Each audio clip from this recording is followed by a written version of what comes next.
school, I write for all kinds of magazines. I've, written for the San Jose Metro. I've written for, the Bay Guardian. I've written for national magazines like Jazz Times because I like to write.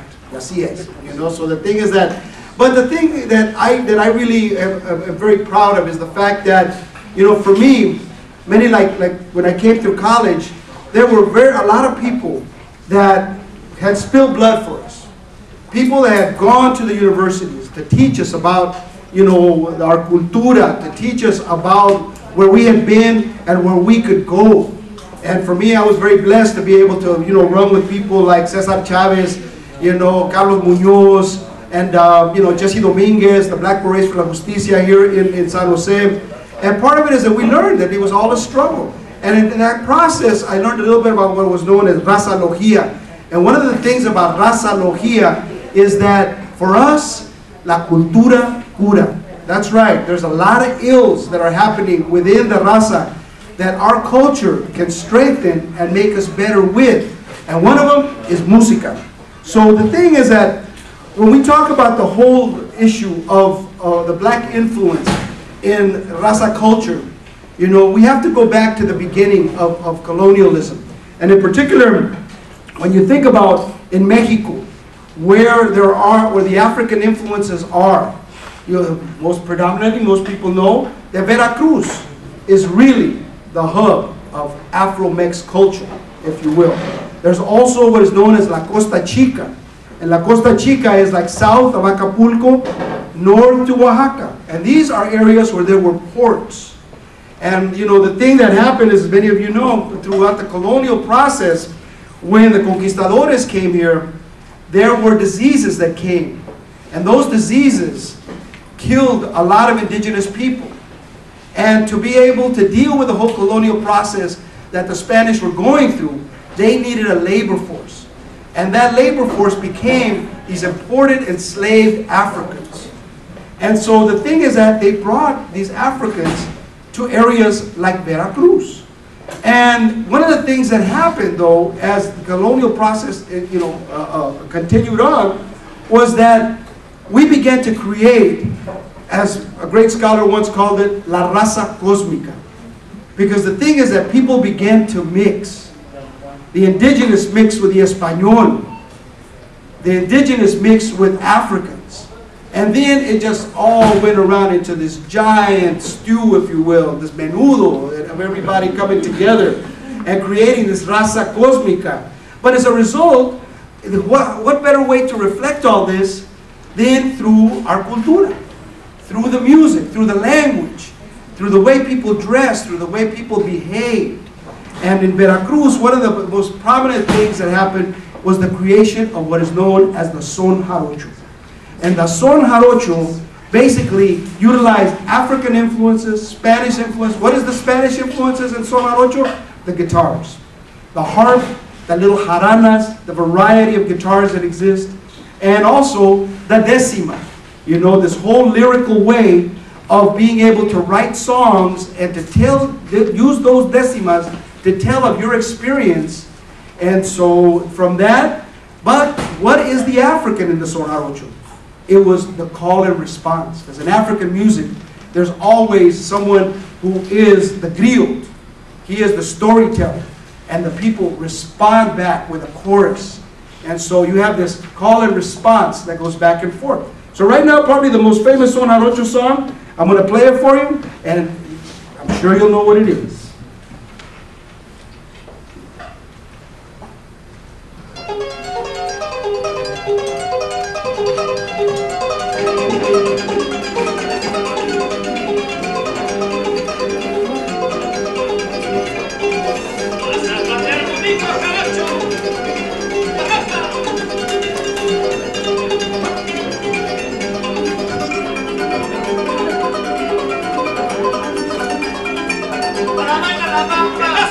Para bailar la bamba se necesita una poca de gracia y otra cosita y arriba y arriba, allá arriba y arriba.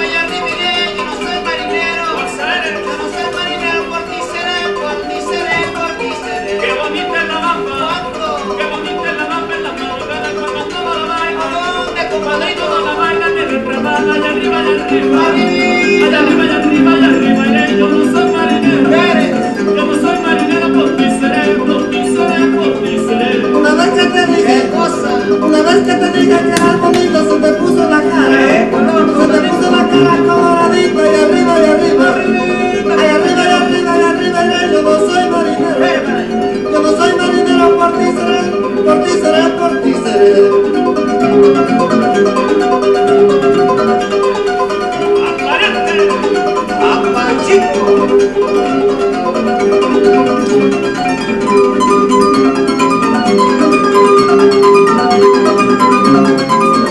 esa guitarrita no.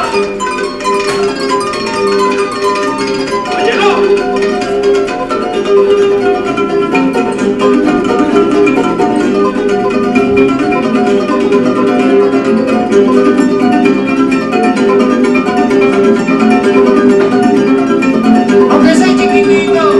Aunque soy chiquitito de inspiración, te recanto la bamba, te recanto la bamba de corazón, que tilín, que tilín, que tilín, que tilín, que tilín, tilín, que le pique campanas de Medellín, de Medellín, de Medellín. A la mar que te vayas, a la mar que te vayas, pide contigo para ver cómo vences, para ver cómo vences al enemigo. Allá arriba, allá arriba, allá arriba, allá arriba, allá arriba, allá yo no soy marinero, yo no soy marinero, soy capitán, soy capitán, soy capitán. Dices que no me quieres, dices que no me quieres porque no tengo la nariz afilada, ¿Qué más? la nariz afilada y los ojos negros, y arriba, y arriba, Arriba, y arriba, y arriba, y arriba, yo no soy marinero, yo no soy marinero, por ti seré, por ti seré, por ti seré. ay te pido, te pido de compasión que se acabe la bamba, que se acabe la bamba y venga otro sol. Allá arriba, allá arriba, allá arriba, allá arriba, allá arriba iré. Yo no soy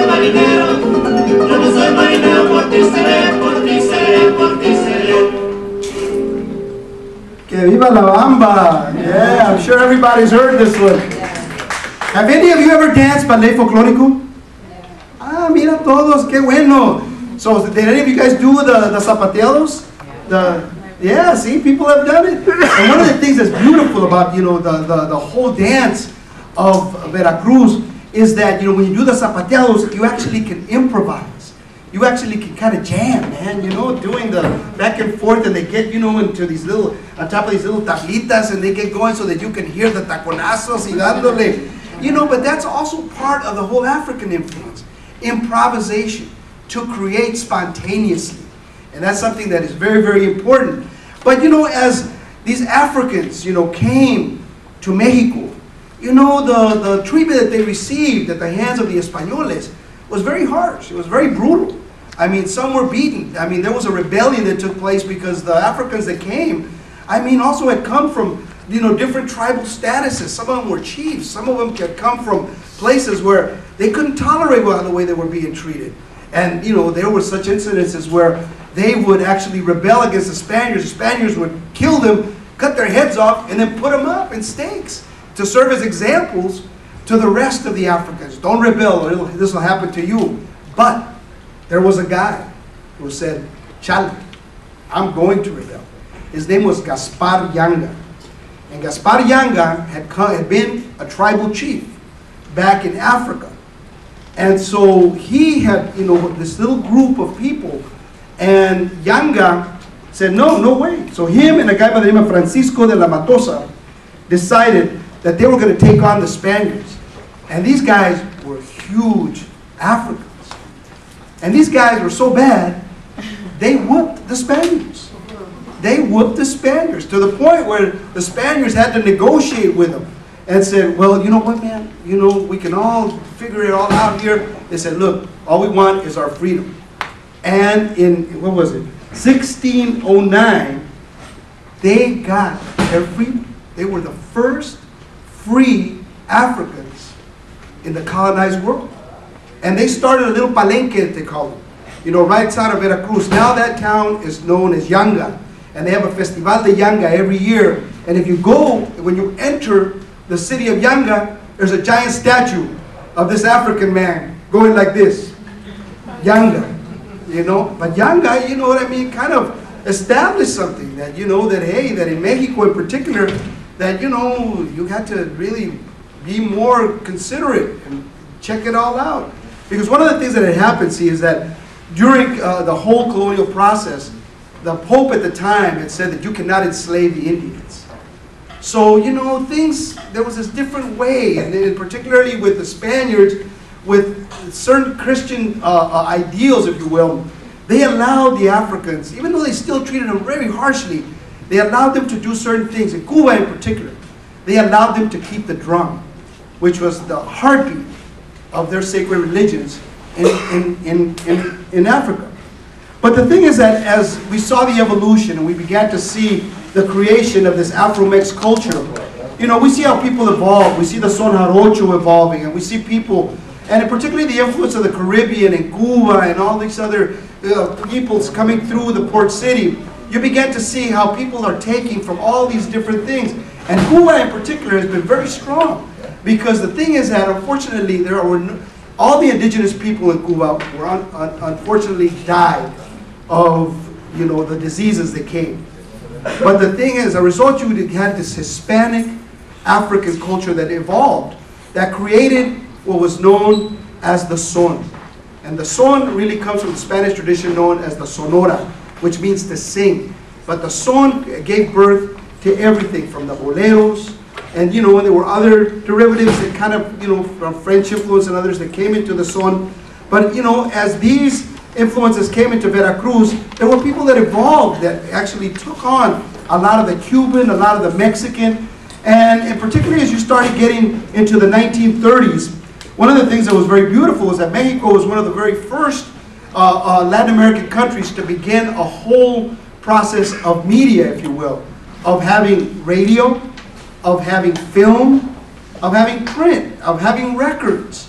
And, you know, during that time, you began to see, particularly during what they called La Época del Oro, the golden age in the 30s and 40s, you begin to see the rise of these great composers like Agustín Lara, you know, Maria Greber, you know, these women, Consuelo Velázquez, who wrote the great song Bésame Mucho. And then, you know, these artists that sang these songs, you know, whether it was Pedro Vargas or the great Lucha Reyes, you know. But there was a woman that was from Veracruz, and she was known as Doña La Negra. And Doña came from a family of musicians, the Peregrinos, that was their name. And so the Peregrinos basically were, you know, playing for the tourists. So they drew the son music, they drew the things that were there, you know, so that they could work. But she was, you know, incredibly talented, and she had won in a talent contest when she was just a young girl. And she wanted to go see Agustín Lara, because she felt Agustín Lara would make her famous. And, you know, there's all kinds of different stories and myths, but they said that literally she camped out in front of his house, you know, until he saw her. So right now I produced a little thing here that I used when I did a presentation at the Oakland Museum, because we had this great exhibit last year called The African Presence in Mexico. And this book came out. And so right now I'm going to play you a little bit of this little segment, if I can get this thing to work here, of Doña La Negra. And it's just, okay, here goes.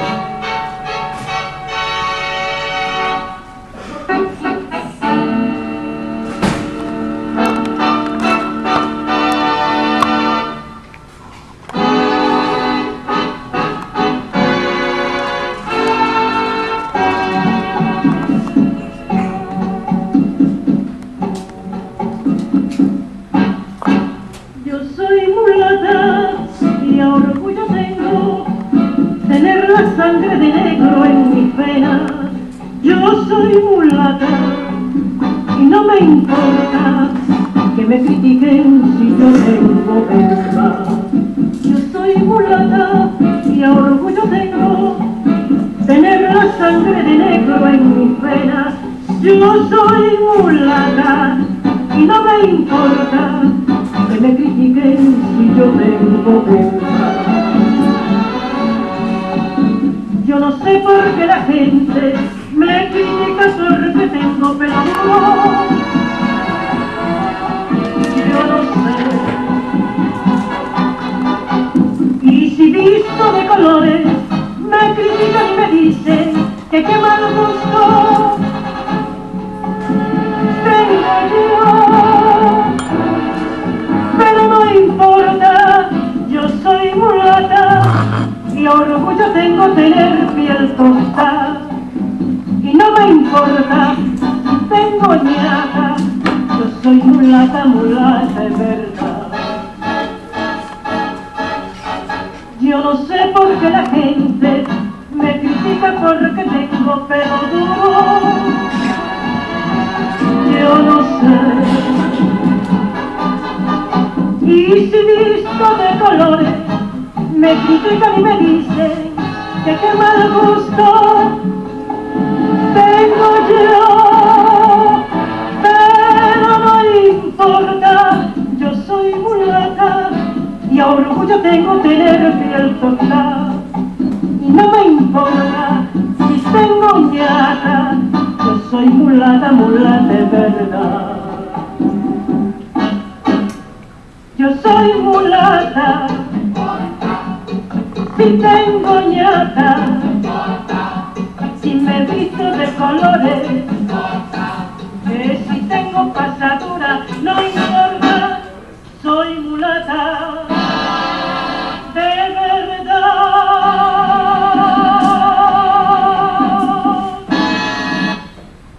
Oh, Doña La Negra. And she was, let me tell you, an incredibly big star. You know, because at the time, what was really very important in Mexico was the establishment of radio. And back in those days, the way radio was, it wasn't regulated. So, you know, the Mexicanos, man, you give us an inch, we'll take, you know, a foot, you know? And so the thing is that they actually would have these stations that were incredibly powerful that literally would broadcast throughout the hemisphere. So there were people that would hear these radio broadcasts, you know, originating live, you know, from these beautiful studios in Mexico, from all the way down to Argentina and all the way up to the U.S. border. And it was something that was very, very important because it influenced a lot of people. A lot of people heard these, and I tell you, I've traveled a lot, you know, in my time, and everywhere that I've gone, it's blowing me away. I was in Barcelona, Spain, walking through the mercado, and this lady tells me, she goes, ¿Sabes que tú eres mexicano, verdad? I said, yeah. Oh, I grew up watching all the Pedro Infante movies, you know? But it's incredible how these movies had this really big impact. And so right now, let me pause this for a minute. You know, one of the things that started happening was that, and particularly in the 30s and 40s, as we began to see this Caribbean culture kind of coming into being, you know, and particularly the acknowledgement of folks, you know, like Doña La Negra and others that, you know, were doing more of a Caribeño kind of sound, was that there was a whole genre of films that were known as the guaracheras. And the guaracheras were dancers, and they would come out with these big flurry skirts. And right now I'm going to play a guarachera movie that will show you Doña La Negra singing, you know, with a great artist. Her name was Rosa Carmona. And Rosa Carmona was, you know, one of the great guarachera stars, along with Maria Antonieta Pons, as well as Niñón Sevilla. And it was really, you know, very interesting movies. I mean, a lot of them were like kind of, you know, not big on the plot. But, you know, this will give you a little sense of the way people thought about how, you know, the way Veracruz culture was, because it was a port city. So let's check it out right now. Come on, toca. There it goes. I was supposed to have a computer where I was going to fast forward, pero ya sabes. But these were films that were made during what they called La Época de Oro, black and white. Someone wants to turn off the lights, that would be great.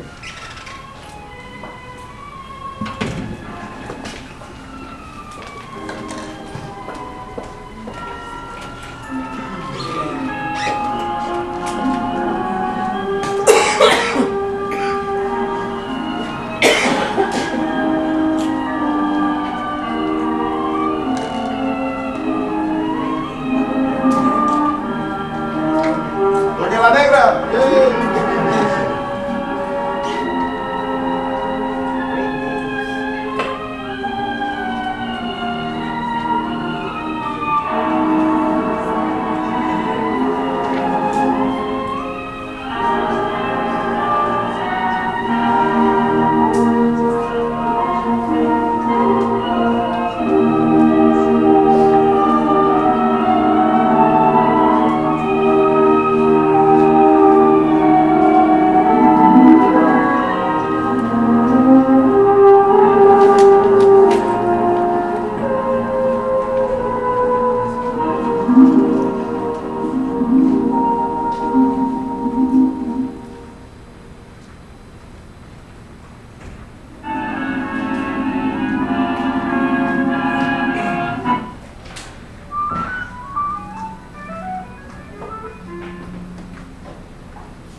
Porque mi tierra querida es la linda Veracruz, tierra de lindas mujeres, de amores y quereres, tan cálida y sensual. Eres Veracruz de mis ensueños, tierra de las noches perfumadas, noche de quietud en que dos bocas se unen dulcemente enamoradas. Oye, Chepo, ¿este es el cabaret que nos dijeron? Pues yo creo que sí, por la seña. Tu cielo y tu país. Cabaret El Tiburón. Y para toda el alma mexicana, con el suave ritmo de tu bamba, se oye palpitar mi corazón. Una botella de bañero, por favor.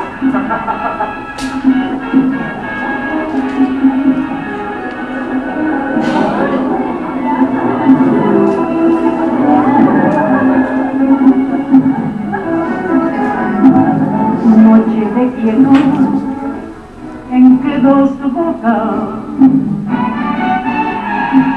se unen dulcemente enamoradas.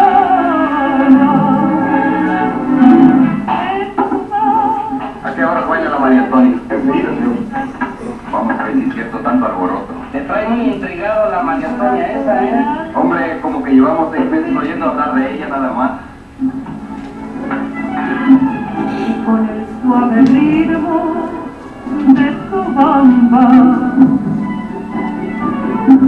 se oye palpitar mi corazón.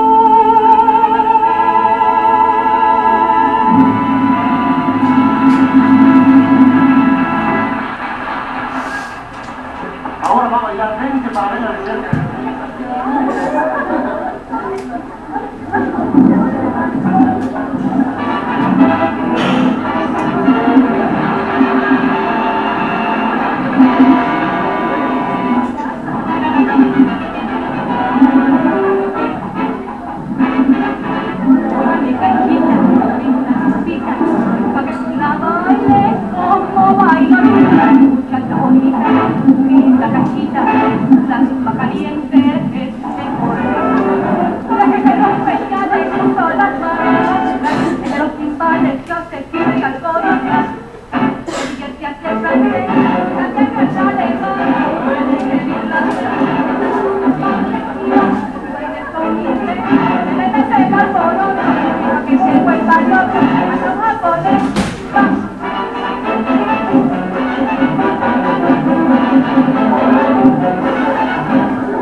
a lo mejor es como la guía, que pesa y no se enfría.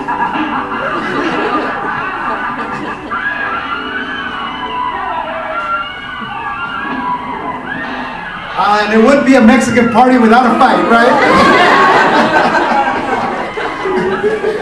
Yeah, so it's Doña La Negra there, you can see it from, this is a great movie called Carne Viva. But you know, the thing about it is that like these films, you know, went around the world and people got to know who these folks were. And of course it was a great period, and some of the other artists that were part of this whole genre, if you will, when they were first getting started was the great Maria Felix. Maria Felix would actually marry Agustin Lara. You know, he wrote songs for her, Maria Bonita and others. But you know, you begin to see how, you know, there's this evolution that's taking place with La Raza. We're no longer this rural people, and particularly around the turn of the century with the Mexican Revolution. You know, we went through this whole urbanization, if you will, that started taking place, you know, of cars coming in, of, you know, other types of media and things that really were very important. And particularly here in the United States, we began to see how there was actually, you know, this whole generation of young people now that were coming up who were born here. But they were born here, you know, with Mexicano cultura. And as they began to assimilate, if you will, or acculturate, they began to speak English. They began to see American movies. They began to see American styles, fashion, and all. And, you know, particularly because of where people were situated and given, you know, the racism. Because you have to understand that in this country, there was legal segregation. There was laws that kept us separated all the way up to 1964. You know, that wasn't that long ago. You know, but until 1964 with the Civil Rights Act, that's when all of a sudden they said, okay, people can integrate. I was one of those kids that was bused. You know, we were bused from one side of town to the other to integrate the schools in Long Beach. And the deal is that when we went, you know, the first days of school, we were protesting. There were parents there that protested the fact that we were there. But the deal is that there were legal segregation. So the deal is that it wasn't like, you know, these that young Chicanos could go and hang out in white dance halls. And particularly as you started seeing the 1930s and 40s, you know, right before World War II, there was this great music that emerged that really was a black music known as swing. And swing, you know, had these great bands of Count Basie and Duke Ellington, Chick Webb, Ella Fitzgerald. You know, they were really these fantastic performers. And one of the great films that came out that a lot of young Chicanos saw, because, you know, you could go to the movies and you could go, I mean, you had to, and believe it or not, back in those days, you know, there were times and days when Chicanos could go to the movies, you know, and they would be there to see movies like Stormy Weather. Stormy Weather featured a guy by the name of Cab Calloway. And when Cab Calloway came out in this big old zoot suit from New York City, people said, wow. And you know, years ago when I was working for a station called K-Jazz, I had the opportunity to interview Cab Calloway. And I said, well, Cab, you know, where did the zoot suit come from? I said, how did blacks adapt the zoot suit? And he said, he goes, you know, it was a fashion that started in England. He goes, and what it was that, you know, you had to have the knees. It was all the way out here. And then all the way at the bottom of your ankle, it was tight. And then you had these reed pleats that would come all the way down. And you know, and you had a giant chain that went around with a coat that came all the way down to your fingertips. And then, and he said, he goes, they tried to do this fashion in England. He said, but it didn't take off. So they came and they dumped all these suits in Harlem. So all these African-American guys started wearing these zoot suits. So then, as this fashion begins to make it onto the films, you know, these young Chicanos began to see this stuff, particularly around El Paso, Texas. They say that's where the Pachuco was born, in a place called Segundo Barrio. They began to see these zoot suits, they began to adapt them, and, you know, because of things that started taking place, people looking for work, these little young Pachucos would get on the trains and go to LA looking for work. And then before you knew it, you know, this cross-pollination of culture, you know, and these suits become the big deal. You know, people want to say, hey man, I want to put on a zoot suit, you know what I mean? This is what is going on. And here in San Jose, I think a lot of you, I don't know, maybe before your time, But, you know, there used to be a barrio here, over here by where 101 is. You know, over that area is called Sal Si Puedes. Get out if you can. It was tough barrio. But Cesar Chavez grew up there. You know, and that was where he and Dolores Huerta began organizing with Fred Ross. They began going around organizing the raza. But years ago, when I was working at KPFA, I had the opportunity to interview Cesar Chavez, right? I was doing a morning show. And so Cesar comes in, and Cesar was, you know, very simple, humble man. And the thing is that, you know, I said, Cesar, before we get going, you want anything, man? You know, he goes, oh, some tea. You know? Okay, so we had like a little area there where we had coffee and tea and stuff. Yes.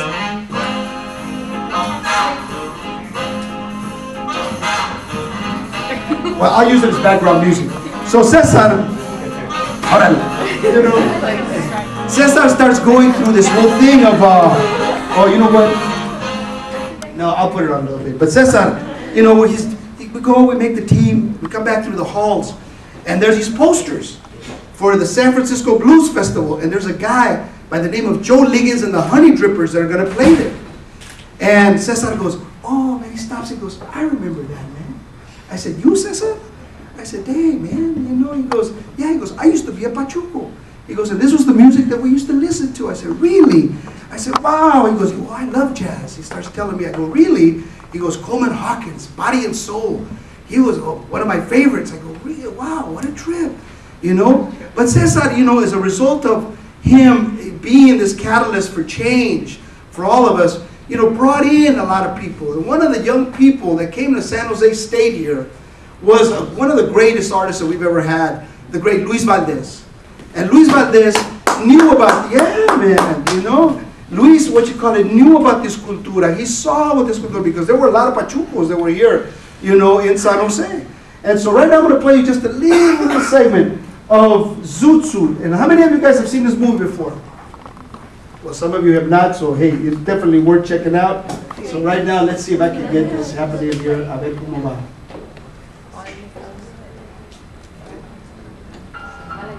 Here we go.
Hold on a green suit, make you feel real rude.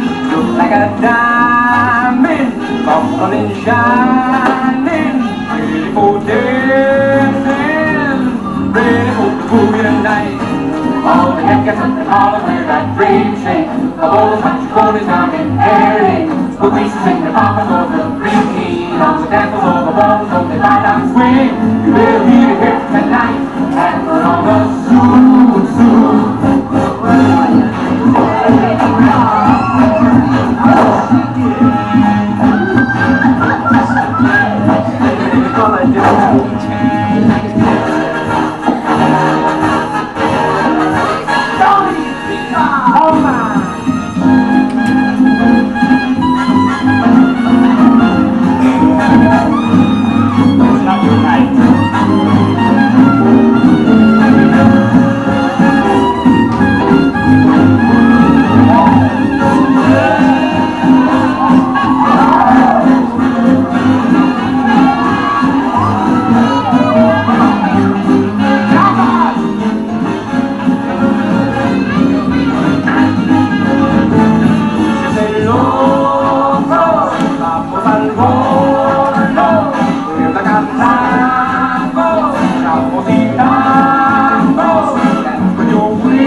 So now you know what a zoot suit looks like, right? Yeah, that was a great spot. There's still a place over here, Hammer and Lewis, where they sell zoot suits. And it really was been a very hip place. But, you know, but the thing is that, like, when you saw that, you know, right here, everybody dancing swing. Everybody getting into the swing music and getting into it. And this was based on an incident that took place, a Sleepy Lagoon case, that really was quite a case of injustice. You know, a young Chicano that was railroaded about a murder that he never committed, and that years later Hank Reina would be acquitted of that crime. But, you know, it told that story of really how these young Pachucos are facing all these injustices. But the thing is that you get a feeling for the cultura, how there was this coming now of this generation that was drawing from, in particular, American culture and American black culture, you know, swing music, jazz. You know, you saw them dancing like a jitterbug, you know, that had come out of Harlem, a Lindy Hop, if you will. But the thing is that as we begin to see, you know, some of these, you know, very cool and very hip young Pachucos, you know, there's these young musicians who kept saying, well, you know, there's a demand now for this music. And this music now, maybe we need to start catering to them. And some of them, you know, were coming from that same place. There was a guy by the name of Edmundo Tostado, Don Toasty, he called himself. And Don was a great bass player, a great musician. He had played in the big bands of Charlie Barnett, of Jack T. Garden. The guy, he was really a Class A musician. He had studied with one of the best symphonic bassists in Los Angeles. But the guy could play, right? So he gets this gig. But he came from El Paso. He was one of those Pachucos that rode the train and wound up in LA. And he knew what was known as the caló. And the caló, of course, is one that comes, the word caló comes from the word zincalo, which is actually a dialect used by the gypsies in Spain, where they would mix all this language, Spanish and Moors and Arabic, you know, all this. And the thing is that the caló became this mixture of English, Spanish, and all these words. Órale ese vato, ¿qué puede say? You know, and it was them creating this. And Don Toasty decided, just as a fluke, that he was going to make this record for this label, Tasco Records, called Pachuco Boogie, and he was going to put in some of that Pachuco talk. And nobody knew what was he going to do, but the guy that had Tasco Records was a guy who was just getting started in the business. He wanted to see, you know, maybe it might take off, maybe not. So he gave him a chance. So right now we're going to listen to the original Pachuco Boogie. Check it out.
Aquí se pone mucha alerta todo, ven. Oiga, ¿saben? Vamos a dar un volteón, vamos y nos ponemos un de pili. Y luego, mano, pues qué suave, se venga. Porque quiero que me cante, ven, quiero que le haga mucha alerta, ven. Órale, se cante una cancioncita, nos ponemos mucha alerta, cánteme, suénale, viejo, suénale.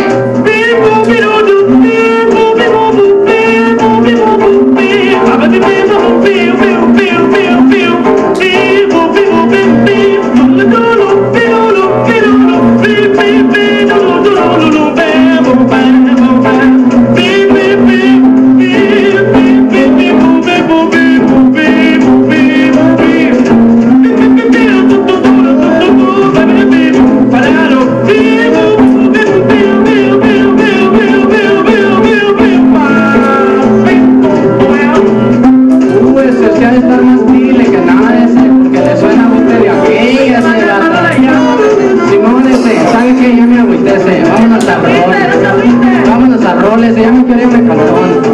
Al rol ese vato ese, ya por derecho ya. Al rol ese, boogie. El arte boogie. Boogie. El arte boogie. Pachuco boogie, Pachuco boogie, Pachuco boogie. Boogie. El arte boogie.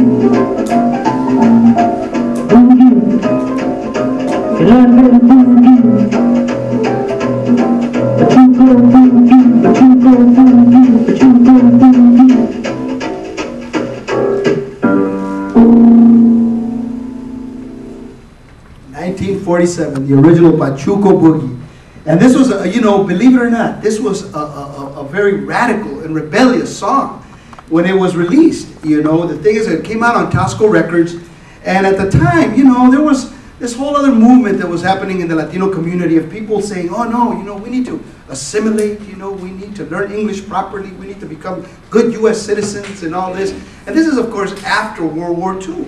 So, you know, a lot of people had gone and served in the military. They were coming out with the GI Bill. They were, you know, there was an upward mobility, if you will. And so there's these folks that are saying, okay, you know, we need to follow this path. And there's these young rebel Pachucos who are saying, chale, man, you know, we are who we are, and we are going to stay this way. And of course, this is also at a time when in the barrios in particular, you know, because of the racism and everything that had taken place, we needed to find ways to protect ourselves. We needed ways, and there were films too that were impacting a lot of the young Pachucada that kind of forced everybody to get into gangs and to begin to affiliate into gangs. And some of the earliest gangs came during the Pachuco era. You know, the White Fence Gang in LA, you know, and on, Maravilla. And then, you know, you began to see how these cliques, you know, got going, and it established a way of life that, you know, for good or bad, I mean, you know, the thing is that it became a reality. And that reality was one that led to people, you know, sometimes winding up in jail.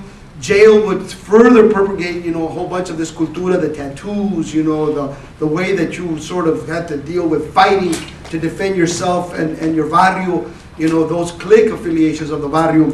But the deal was that these musicians played to these Pachucos, whether it was, you know, these gangsters or whether it was just kids that just wanted to come out and have a good time.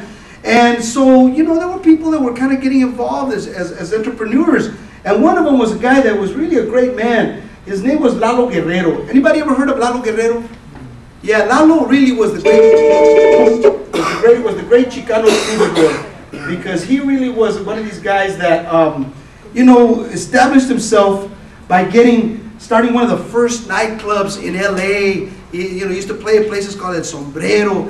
He had Lalos over in East LA for many years, where he would have great bands and great people coming through. And he was, but when he heard Don Toasty doing Pachuco Boogie, he said, well, dang, man, you know, maybe there's something to this. Maybe I need to get in it. So he did. He started a band called Los Cinco Lobos. And with Los Cinco Lobos, they did a whole bunch of great songs that came out on the Imperial record label. The Imperial record label would have its claim to fame later when they wound up getting people like Fats Domino and others, you know, on the label. But right now, let's listen to Lalo Guerrero here doing Los Chucos Suaves.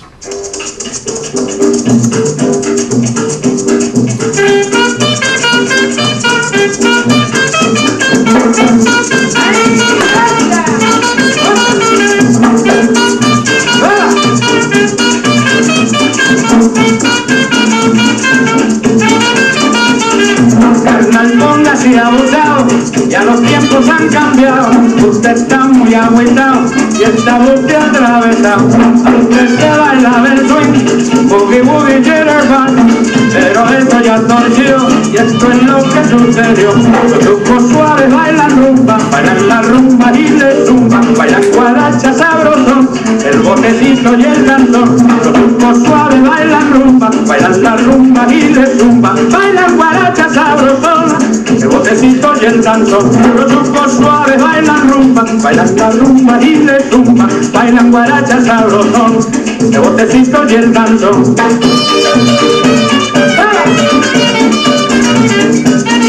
Esta buena caña pues, vamos a guarachar pues, carnala. Que swing, esto del swing ya chale, el derecho ya chale, el swing está, acá la buena rumba,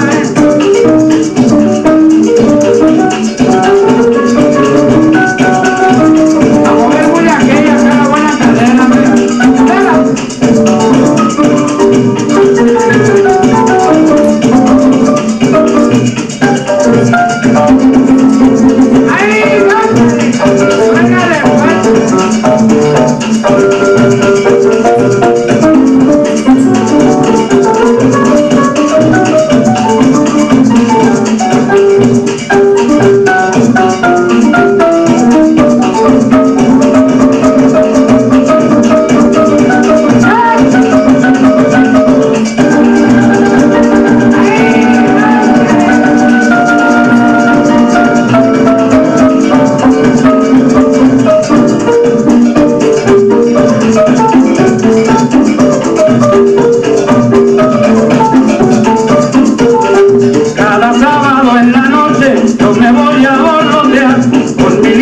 pachucona, las caderas a menear.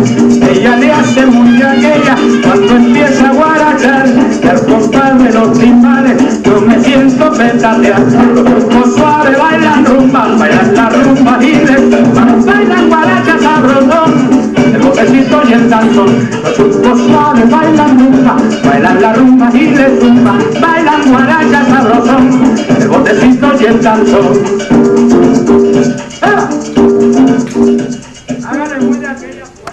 Muy aquella pues. Yes, the great Lalo Guerrero. You guys like that? Yeah, this vato definitely had it going on. But that one was called Los Chucos Suaves. And this was, you know, beginning to show how the Pachucada was not only absorbing, you know, the sounds of jazz and the boogie woogie and all that, they were also beginning to absorb the sounds from the Caribbean, and particularly the sounds of Cuba.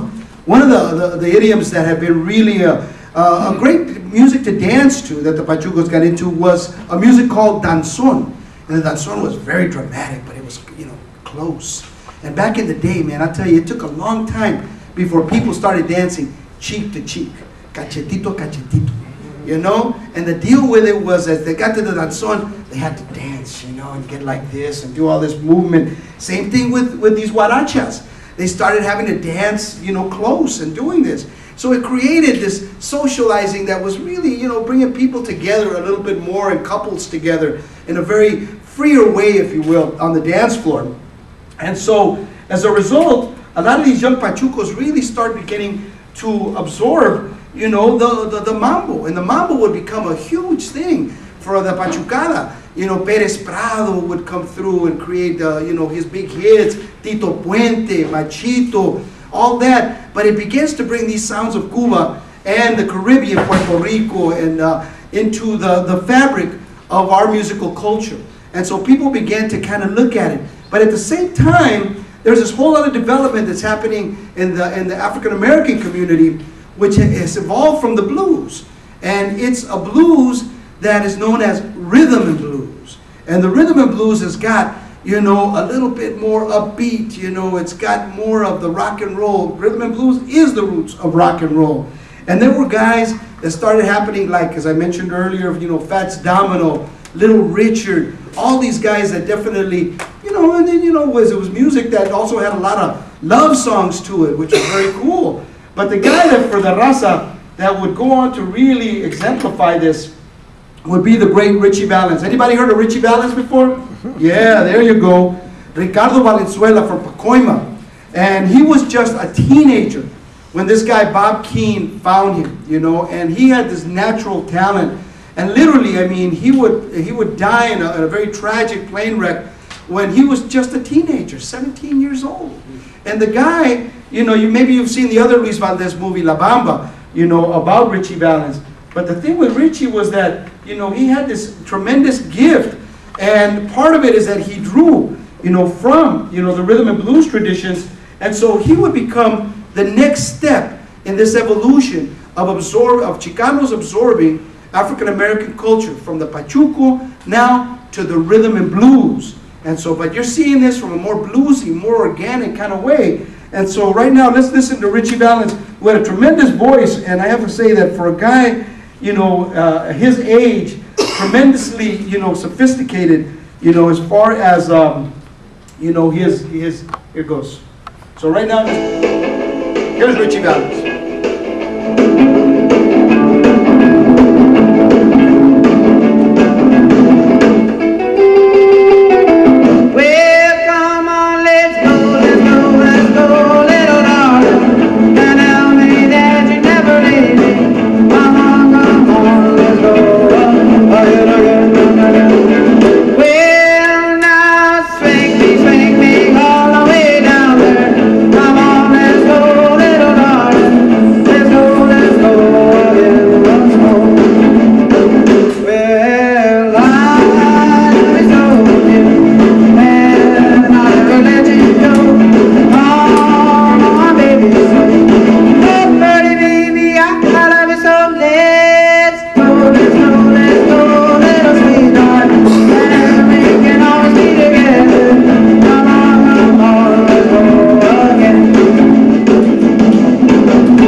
I love Richie Valens. One more, all right?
for Richie Valens, man. Oh. And paz descanse. You know, his family lives in Watsonville. You know, his sisters, and it really, every now and then I run into him at different events, because I've been involved with an organization called the Voices of Latin Rock for since the beginning, and it's a book that came out that talked about, you know, the whole scene, you know, in the Latin rock scene in San Francisco. And so we've honored Richie at the Voices of Latin Rock shows that we have every year. But you know, the thing with Richie is that, you know, he was such a presence. There's a lot of people that had never seen a Mexicano before, seen a Chicano before. And when he wound up on American Bandstand, you know, in these TV shows, you know, on these movies, you know, all of a sudden people look at him, oh wow, man, you know, and people are, somehow it's sensitized, you know, the mainstream society to who we were. And that was something I think that was very important, particularly because it began to create this whole legitimacy for us, particularly as Chicanos, coming with this whole identity and this whole individual sound. You know, some people called it the East Side sound, because from this, there would be this whole evolution that would take place in East Los Angeles. You know, that would have bands like Cannibal and the Headhunters and Land of a Thousand Dances, as well as a whole bunch of other bands. The East Side Sound, it was called, the Premiers, you know, Farmer John, songs like that, that would make it onto the top 40. They were great tunes, and you know, but they were able to get onto the Billboard top charts, and that meant that they were selling literally thousands and thousands of records, and they weren't just being bought by Chicanos, they were being bought by the mainstream society, which really said something, because unfortunately, the music industry in this country is really based on a corporate model, so it's like you have to sell, and that's what somehow makes you a success. If you sell records, as opposed to, you know, when you go to Europe and you go to Cuba, you go to other places, it's more done on a cultural level. So everybody can be a musician, and the state will subsidize you to create and to, you know, make music, to make art. But the thing is that with Richie, he was someone that died, you know, so young, that he lived in our hearts. And I don't know what it is, you know, there's this whole lineage of tragic figures that we have in Chicano music, whether it's Richie Valens, whether it's Selena, you know, it's like these people that come in our lives and that we fall in love with, and then they're gone. But yet they live forever, their spirit lives forever because their music is so strong. For many years when I was over at KPFA where I got started, I did a show for about 18 years called La Onda Bajita. And La Onda Bajita is still on Friday nights. It's not like the way we used to do it though, but we call it the low show profile. Because our whole aim was to basically, you know, inspire young people that were